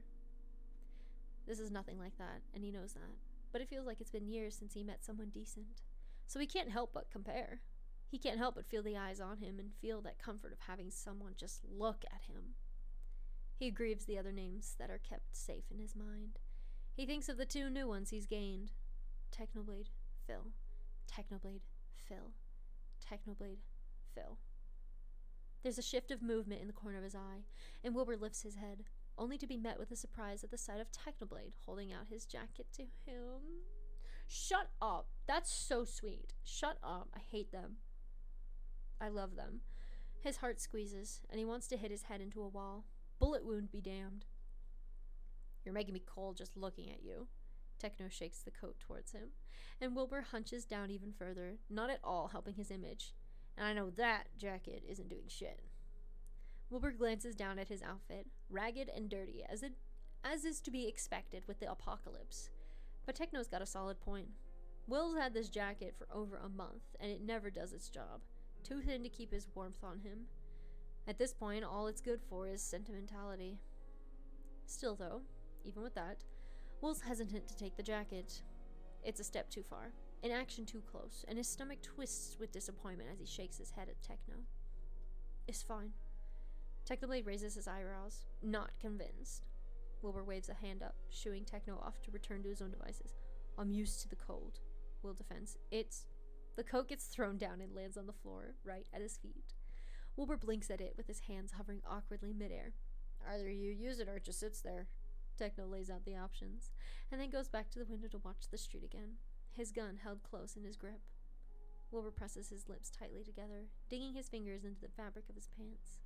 He looks at Techno for a long moment, noting that the man seems well off. No signs of starvation on his face, no tears on his clothes. He would probably do much better than Will without a proper coat on. He can manage. Will gingerly picks up the jacket, a thank you rolling around on his tongue, but never leaving his lips. You have multiple lips, not just one. Lips. He doesn't put it on, because it would fit awkwardly with the shitty jacket he's already wearing, but he doesn't drape it over his shoulders like a blanket. Oh wait, but he does drape it over his shoulders like a blanket, securely blocking out the winter air trying to freeze him from where he sits. He pulls the sleeves tight around him like a mimic of a hug, and he tries hard to disappear within the fabric.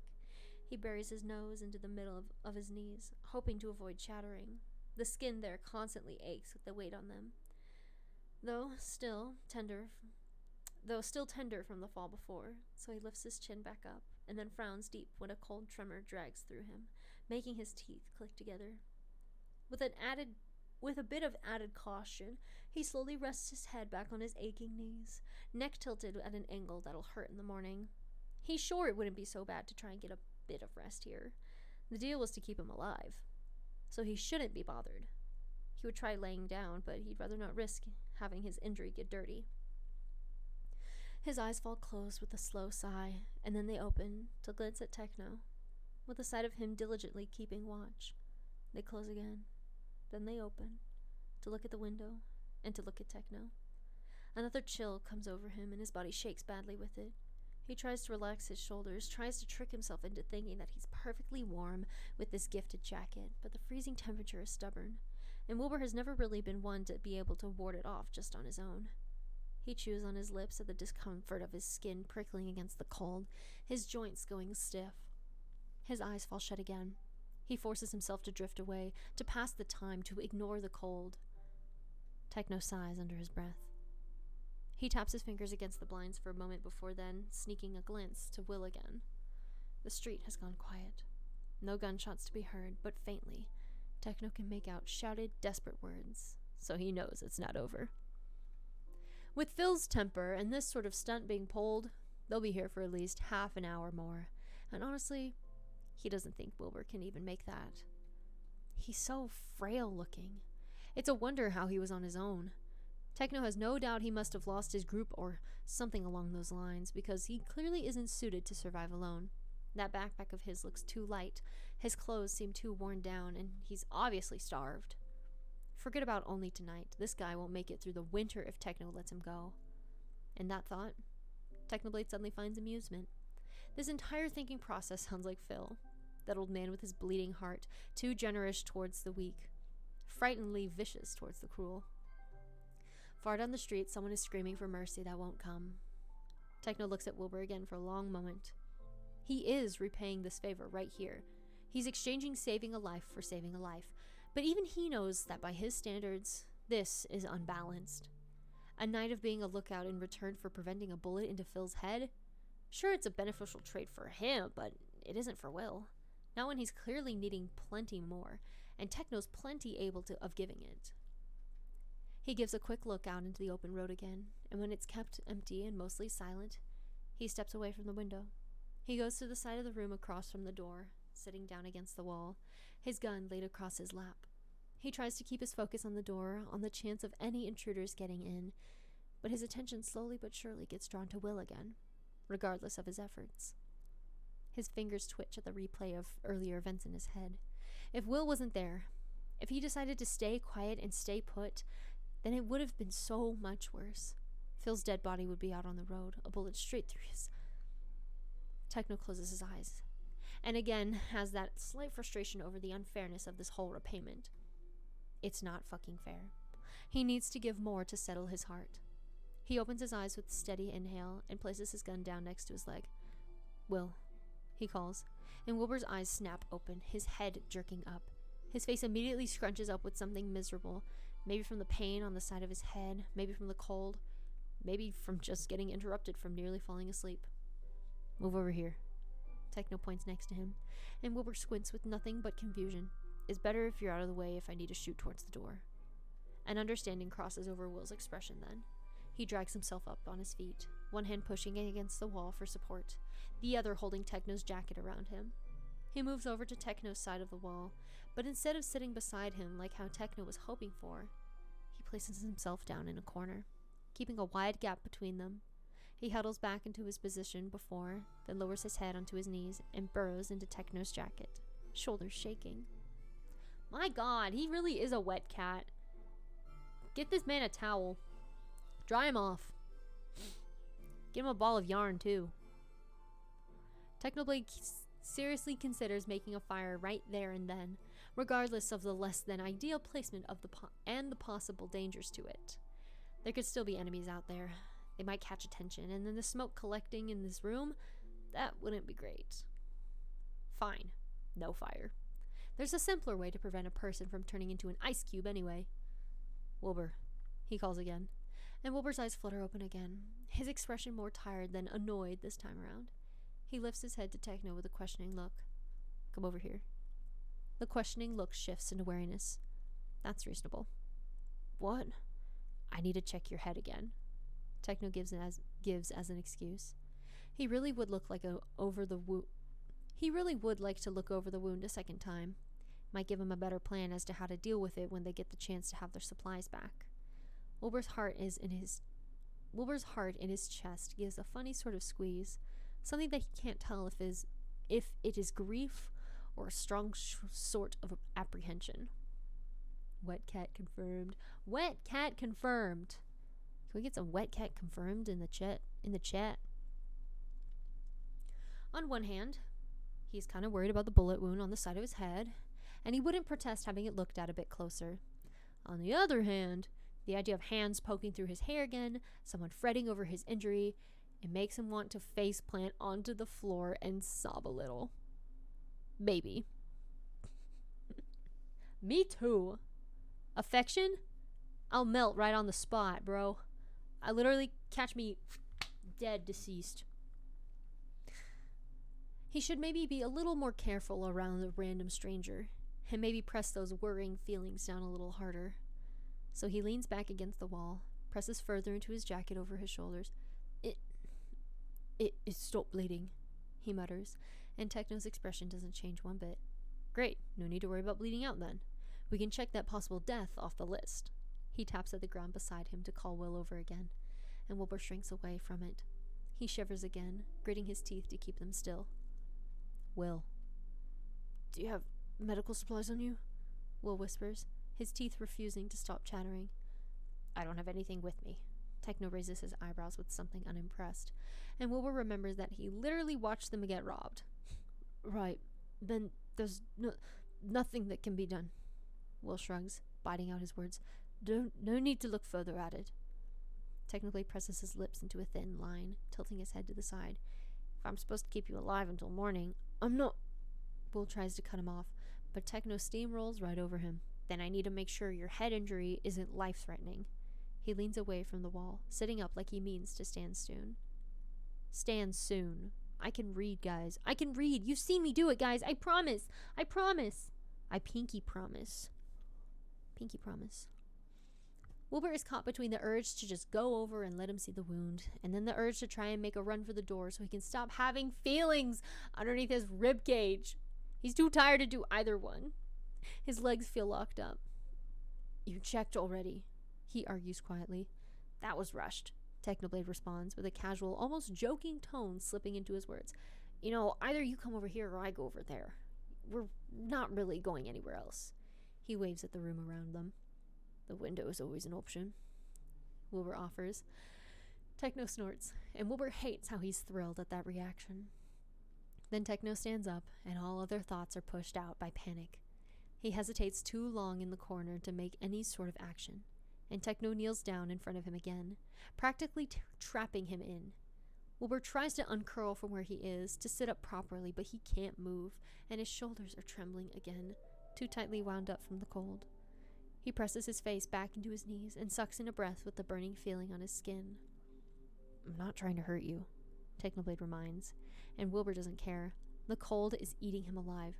Can you lift your head? He can't. He won't. It's better to stay like this, with this jacket over his back and his face tucked away from the frigid air. He shakily breathes out with his nails scratching over the fabric of his jeans, and a hand brushes over the back of his fingers. He almost wants to cry with how that reminds of someone else. Wilbur, Technoblade calls, a trace of panic in there, and Wilhelm's, Wilbur, lift your head. A hand grabs around Will's, and it is burning in comparison to his frozen skin. Will tries to pull his hand away, but he's being shaken by the leg, and he has to lift his head to avoid the ache on his knees. Fuck, you're freezing. Suddenly, Wilbur's being pulled away from his little spot in the corner, his gifted jacket falling away. He tries to yank away from Techno, thinking he's getting attacked or something, only to find his movement sluggish and slow. Absolutely ineffective. It fills him with worry, but he's so tired, and he can't bother to care any longer. Surely Techno's got it. He was meant to keep him alive till sunrise, right? Techno then forces his chin up, the two of them looking directly at each other for a second, until Wilbur's eyes fall shut, now too heavy. All he can process is the feeling of burning fingertips on his jaw. No, do not! Techno shakes Will a bit, and Wilbur opens his eyes to find himself now tucked again against a too warm shoulder, arms wrapping around over his back and squeezing. He chokes out an exhale. If you honestly die from hypothermia, I'm never forgiving myself. Techno mutters beside his ear, and Wilbur can't respond, can't think. I'm gonna start crying. Help. Oh, is all he can really say. And then he tries to press his hands against Techno's stomach, wanting to chase off the biting cold with the sheer warmth radiating from him. It's like he's like a fucking space heater when those things still actually existed and electricity was a thing. He's like fire, is the more appropriate comparison, except he's solid and tangible and probably the only thing keeping Wilbur upright at the moment. He's soft, nothing like that unforgiving feeling of harsh ground, all those places Will's been sleeping on for days. He's holding him. He's holding on to Will. He's holding him close. He's got his arms around him and Will's weight pressed to his torso. And Wilbur wonders how he hasn't yet shattered from being held like this. He feels frozen. Not just like with the cold, but like within time, his entire mind put on pause. Okay, Will breathes out, and he rests his head against the crook of Techno's neck, reveling with the way it chases off the sting on his ears. Okay. He's so comfortable. Why didn't Wilbur cling on to him and do this earlier? Technoblade makes a noise like he doesn't appreciate the gesture of cold ears against his neck. He gathers Wilbur up a bit tighter, Will's heart soaring, and then he carefully moves them both down towards the ground on their sides. Wilbur goes easily enough, content with just being kept close. But then his wound brushes against the ground and he gives a pained whine, jolting in place. Sorry. Technoblade pulls back, and Wilbur frantically tries to grab on to keep him close. Don't... Wilbur tries to speak, but it's not working. His words are too big, and they don't fit in the space between his chattering teeth. Don't leave, he wants to say. He wants to repeat it again and again until it finally works on just one person. Techno doesn't go far, but he doesn't push Wilbur away, making Will's heart hurt. He pushes at Will's shoulder, making him fall on his back, and then grabs at his arm, as if trying to pull him up again. On your other side, Techno's saying, and it takes a second to sink into Will's ears. Turn over, Will. He pushes Wilbur again, and Wilbur complies, turning his back to Techno, his injury now pointed up towards the ceiling, away from the pressure of the floor against his head. Wilbur stares against this part of the wall where it meets the floor, a tremor running through him. He picks out the spots of dust before then having all his focus land on the feeling of a familiar jacket being laid out over him. He immediately tries to grab at one of the sleeves, to pull it over and recreate that feeling of warmth from earlier, but there's no need, because Techno's holding onto him again. He wraps an arm over Will's elbow and pulls him against his chest, one of his legs laying over Will's, his chin pressed against the back of his head. Wilbur goes perfectly still, and takes a second to just enjoy the feeling of something that isn't the relentless cold. For a split second, his mind gets a few wires crossed, and he misremembers which name is laying behind him. He thinks it's someone else, someone he used to know, and he's so impossibly happy and warm. Then he remembers that person is now dead. With a stab of grief in his chest, he tries to turn over, to face towards the source of heat and find comfort, but Techno holds tight and keeps him as he is. Will gives an annoyed grunt, and a breath of air flows over his head. Keep your wound off the ground, Techno advises, and Wilbur honestly jolts with the sound of his voice, not expecting it. He's held tighter with Techno's hand shifting up, and Wilbur then spots the gun held in Techno's palm, right there. He's still keeping watch. He's got a weapon. He's probably keeping an eye out, but he's keeping Wilbur warm at the same time. Multitasking. Will's half-thought-out brain thinks. Safety, his heart insists, and Wilbur closes his eyes, trying to turn his head to press back against Techno's chin. He hums, just one long note, and Techno huffs. Towards the wall, Will, he reminds, and Wilbur turns his head back, blinking at the gun in Techno's hand. It's right there, right in front of him. Techno could probably shoot him if he wanted to. He won't, though. He would shoot all the others before he shot Will, and Wilbur can't explain how that makes him feel. He chooses to just stop thinking, and instead close his eyes and let the cold be warded off. A faint sound of a gunshot echoes out somewhere. Someone screaming with pain, and Wilbur brushes it off. It's probably just Phil hunting down bandits. It's not Wilbur's concern. Techno squeezes Wilbur a little closer at the noise, though, and Wilbur tries to huddle into him, lifting his chin off the ground before falling limp again. He hums, and then mumbles through cracked lips. "We're all right," Techno simply responds, and he's holding Will so tightly that the side of his gun is pressed against the forefront of Wilbur's chest, like a physical promise for any enemy that comes near to be shot down within seconds. Wilbur can't help but believe and trust him wholeheartedly, and he lets himself drift away, his limbs slowly thawing out a bit by bit. Time escapes from him for a while. When he opens his eyes, it's to a knocking on the door, Technoblade holding a firm hand to his shoulder. His whole body is exhausted and sore, but not as freezing as before. He's almost warm. It's better than he's felt in weeks. "Techno?" Someone calls out from the hall, and Will hears Techno's relieved exhale. "You in there?" "Yeah." Techno moves like he means to get the door, but his hand stays on Will's shoulder, and his hips stay pressed against Wilbur's back. Will stares at the door, too glad for the contact to really process who's doing it. "There's a desk behind the door." There's a desk against the door. I can read, guys, I promise. "I got it," Phil says, and there's a slam by the front of the room, Wilbur jumping with the sound of it. He lifts his head and twists around to see the desk pushed forward, the door forced open just the tiniest bit, enough to let Phil slip through. He squints through the dark with a wince, head throbbing, and Techno pushes him to lay back down. Will relents, laying on his back, but not before he gets the sight of Phil through the dark. The dark stains of blood splattered over his arms and chest, even a little bit on his face. His heart falls, and he can't tell if it's worry or fear. He tries to scoot closer to Techno. "What the fuck, Phil?" Techno says, Phil pushing the desk back and making a curious noise. "What? Did you kill them or dismember them?" Techno asks. Phil laughs, a little cackle that's warm and good, but he doesn't give an answer to that question, and Wilbur wonders how lucky he is to have gotten a favor from the winning side here. He's sure being on the bad end of Phil's anger is not a place he'd want to be. "It's fine." He waves a hand, looking over the desk to make sure it's secure before turning around and making his way across the room. "Pretty sure I got all of them, but we do need to stay low for the night," and he stops and falters in his steps, his attention falling directly onto Will. Wilbur digs his hand into the borrowed jacket around him, looking right back. Techno glances down at him, then looks back at Phil, as if waiting for them to introduce themselves, because he's sure as hell not going to do it. Phil tilts his head. "Who's this?"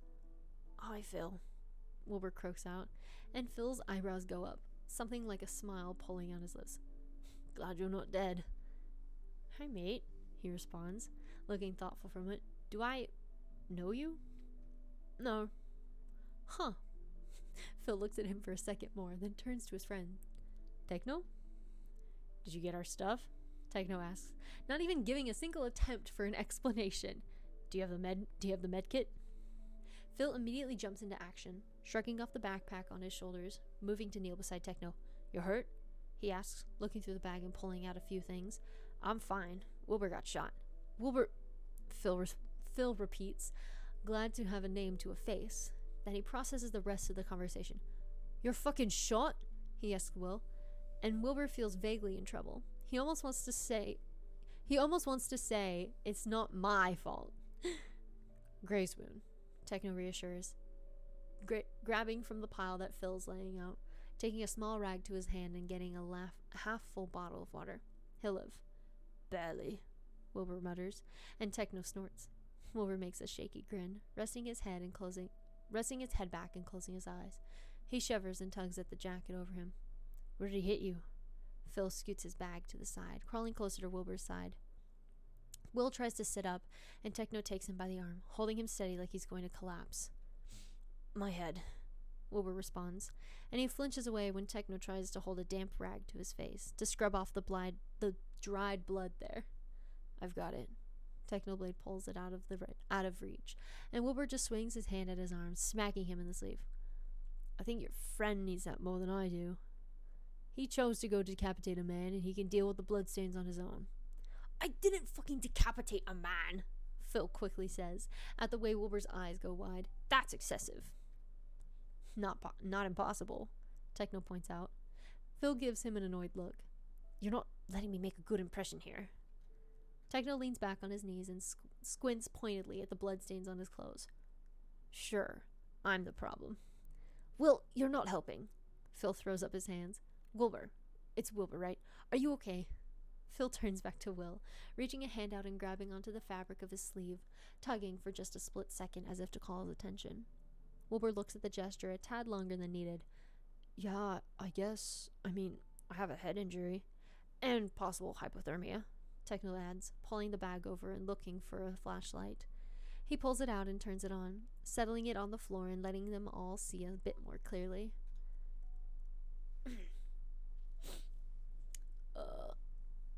Wait, who's saying? Oh, and that's not very. Oh my fucking god! Wilbur's words fall into a muffled sound of gibberish as he presses his palms against his face, his brain finally catching up at realizing what Techno did. He got cuddled by a fucking stranger. Oh, the mortification.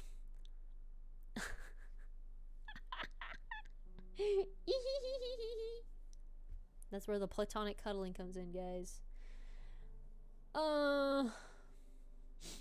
Should we start up a fire? Phil asks, leaning back as Techno tries again to hold the rag to Wilbur's face. Wilbur batting it off and trying to grab the rag for himself. I can fucking do it, man, Wilbur insists. Wilbur hisses. That's why he's a cat, because he hisses. Think he's gonna go, yeah, you know? Heartburning with both embarrassment and grief. The deal was you let me take care of you until sunrise, Techno reminds. Yes, he is Catboy. Holding a finger out at Will, Wilbur has the impulsive urge to bite him, just like a cat. He doesn't do that, of course. He's civilized. Until we see sun, you're cooperating. Wilbur gives a sputtered noise, glancing out the window to find only the dark of night. That was not the fucking deal. I don't really trust your memory here, Wilbur. You were half frozen like 10 minutes ago. Shut the fuck up. What deal are we talking about? Phil asks, still waiting for the reply on the offer of a fire. I'm out of the loop here. Oh, that's Phil. I'm out of the loop here. He saved your life, Techno explains simply, nodding his head to Wilbur. I broke a car window, Wilbur deadpans, but Phil's eyes light up with realization, and he looks at Wilbur with a now more honest sort of warmth in his voice. Oh, that was you, he says. Wilbur shrinks a bit with the honest gratitude being pointed towards him. You did that? Yeah, Wilbur nods, crossing his legs in front of him and holding onto the still sore part of his knees. Figured I'd help you out since you guys were getting robbed. He means to finish, but his words die off. He huddles further into his jacket. Techno attacks it with a rag. Wilbur screams. Phil, could you grab... Stop kicking me. I'm not trying to murder you. Could you grab something to feed him? Sure. Phil looks through his backpack to do just that, ignoring the scuffle of Wilbur trying to slam his foot into Techno's ribs. We've still got jerky. You in the mood for jerky, Wilbur? I can do it myself, you fucking... Wilbur doesn't answer, preoccupied with trying to lean away from Techno and not let him close enough to clean the blood off his face. Could he really do it himself? No, probably not. He's not even sure where the blood has smeared, but letting Techno close enough to do it for him is just another line getting stepped on. And Wilbur doesn't want to do this anymore. He wants to go back into the road and walk through the cold until the pain in his chest stops existing. Never mind how nice it was to have someone lay beside him and keep him safe while he slept. He's not fucking doing this. He's not going to go and replace those names in his head just weeks after... Wilbur grunts and pushes himself to his feet, stumbling away from both Phil and Techno and throwing the borrowed jacket to the ground. I'm done. I'm going. You're going? Techno repeats, and Wilbur turns, looking around for his backpack, which conveniently disappeared around the time he fell asleep. Like that? Techno adds on, and Phil smacks him in the arm. Where's my bag? Will asks. Techno grabs something beside him, dragging it close to his leg, and fantastic! The pink hair guy has his bag. Can I have that back? Wilbur asks. Do you even have anything in here? Techno asks, lifting the bag up and down as if testing its weight. Fine, I don't need it back, whatever. Wilbur lifts his hands up, and he goes over to the desk in front of the door, hands grabbing at the sides to pull it out of place. Techno puts the bag down and goes to stand up, as if to stop him, but Phil keeps him in place with a hand to his chest. Will, mate, Phil calls, and Wilbur pauses. Hey, come on, you saved my life. At least let me share some food with you before you head off. I can take it to go. This isn't a drive-thru, Phil jokes. Indulge me, he insists, pointing across from him at where Will was sitting before. Will tightens his fingers around the edges of the desk, wanting to ignore him entirely and go out the door. Unfortunately, he's just too tempted. It's been days since he has gotten anything filling. It's been weeks since he's had a proper company to share with, and that offer for protection till sunrise still stands. He'd be a fool to throw it to the side. He steps back, walking back over and sitting in his spot again. Phil holds out a piece of jerky, and Wilbur takes it with unsteady hands. He tears a bite off with his teeth before then retrieving Techno's jacket and pulling it back over his shoulders. It's too fucking cold to be picky right now. He really would rather not get hypothermia. Technoblade sees him take the jacket with an almost amused look, and he turns his head to Phil. So, about that fire. No fire. Wilbur cuts him off, and he honestly thinks a part of his heart dies with saying that. It's for the greater good, though. Wilbur's getting too deep into this entire interaction. If they add sitting around a fire to this, he's going to break. And then what? Are they going to... And then what are they going to do when he starts sobbing uncontrollably? Please, he adds. And Phil lifts his hands like a surrender. No fire. We don't even know if there will be any more backup in the town anyway. So we should lay low and hide for the rest of the night while we can. My sister just texted me a cute little gif of a heart. Oh, I love my sisters.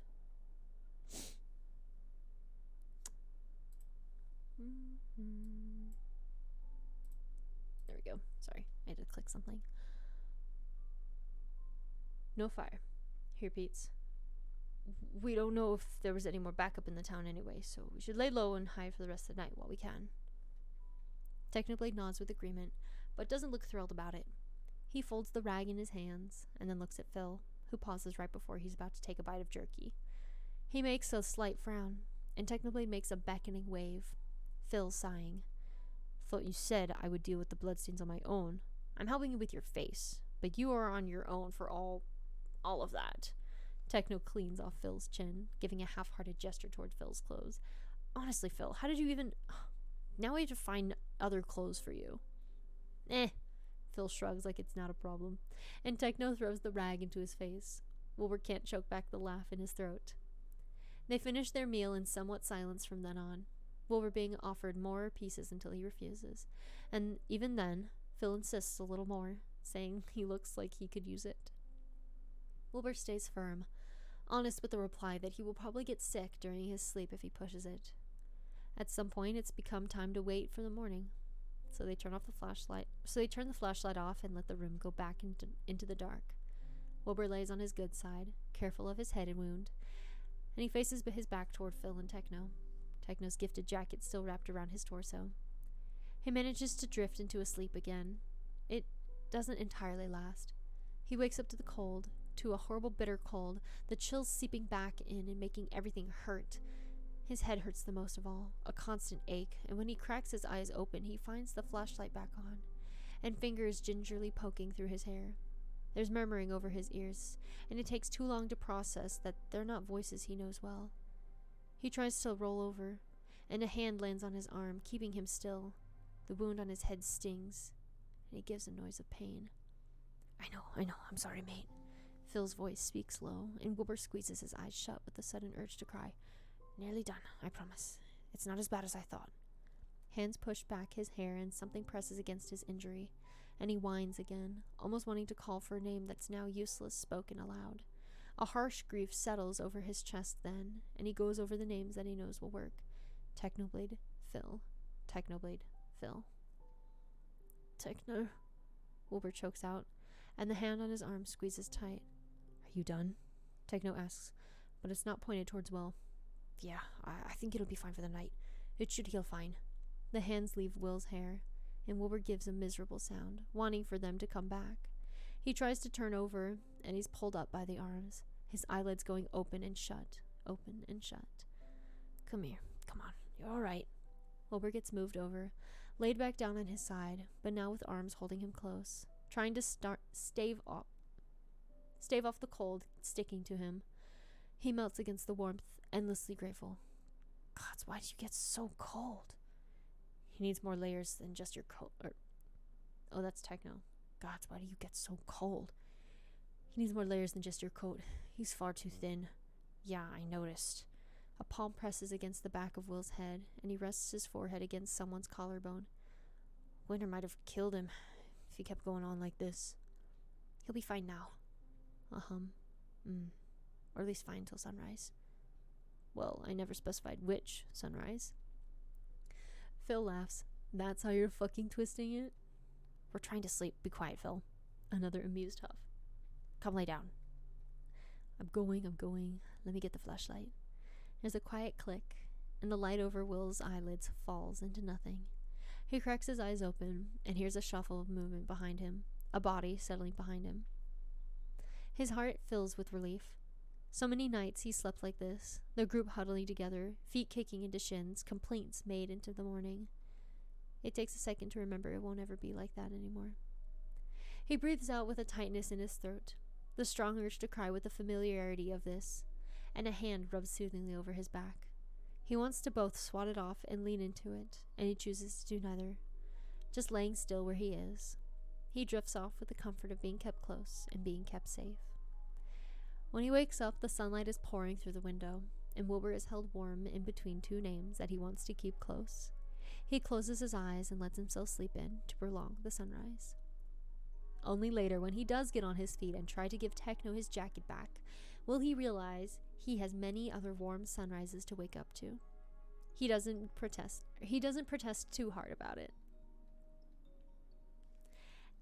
And then the end of the story. Oh my goodness. That was a long one, but boy oh boy were those moments worth it. Holy cow. Oh my gosh. Basically, when Wilbur started out in the apocalypse, he was in a group and he stayed with them for a while, being cared about and protected. But then some background plot event happens and he loses them and ends up on his own very suddenly. He's not prepared for that, and he also has some deep attachment issues now from losing all of his people so quickly. Then, of course, Techno sees Will during the whole gunfight and is like, oh, wow, that is one pathetic scrunkle. Don't mind if I do. And he drags Wilbur by the shirt to cover, basically adopts him. Yeah, that's the fic. Mdu adopting Wilbur is a dynamic I need more of. Let Wilbur be sad wet cat. He deserves to be picked up by the scruff, and have Mduo go, well, we can't just not take care of him. That was precious. Oh my gosh. That was everything I needed. That was a good SBI Sunday. Holy cow. Bruh. He's such a sad scrunkly.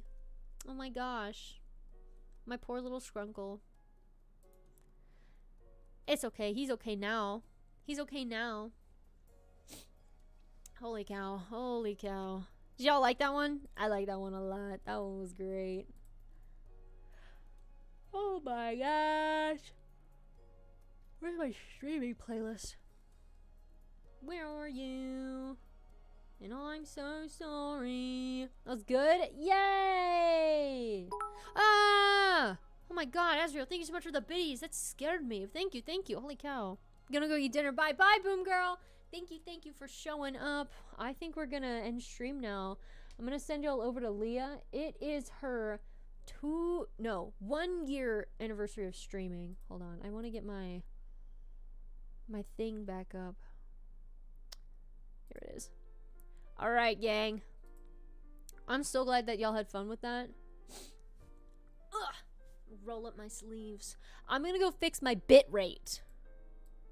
Okay? Because this is bothering me. It will be fixed. And it's going to be so fun. So let's go over to Leah's channel real quick. I'll copy her link. And y'all better go join the raid and give her lots of good vibes. Because she might win. It's the 1 year, and it's a subathon too. So like, you like have to join. You have to participate for all the fun things that are happening on her stream right now. My goodness, by Julie with many pixels. Oh, not all my pixels, please. Not my pixels. They'll be fixed, I promise. It hasn't done this before, so I'll find a way what's wrong with it. Maybe I need to like, I don't know. Because it's in the 500 bit rates. I'm usually in the thousands. Oh well. Alright, gang. Thank you so much for hanging out on SBI Sundays with me this evening.